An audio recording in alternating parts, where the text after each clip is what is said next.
1 जानेवारी 1848 रोजी पुण्यात भिडेवाड्यात पहिली मुलींची शाळा सुरू केली महात्मा ज्योतिराव फुले व सावित्रीबाई फुले यांनी.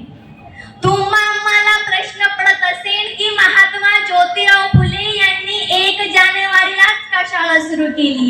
या पाठीमागचं ऐतिहासिक कारण म्हणजेच त्यांनी 1 जानेवारी 1818च्या म्हणजेच भीमा कोरेगाव योद्ध्यांना मानवंदना म्हणून 1 जानेवारी 1848 रोजी पुण्यात भिडेवाड्यात पहिली मुलींची शाळा सुरू केली. म्हणून पुढे मला म्हणावेसे वाटते की अहो पावलो पावली त्यांच्या आडवळणाचे घाट होते, डबक्यात साचलेल्या पाण्याचे वाहणारे पाट होते, विरोधाच्या अंधारातून मग एक प्रकाशमय वाट होते आणि खांद्याला खांदा लावणी आज मान समाजात ताट होते, दगडूशेठला हात जोडले की भिडेवाड्याला पाट होते. खरं तर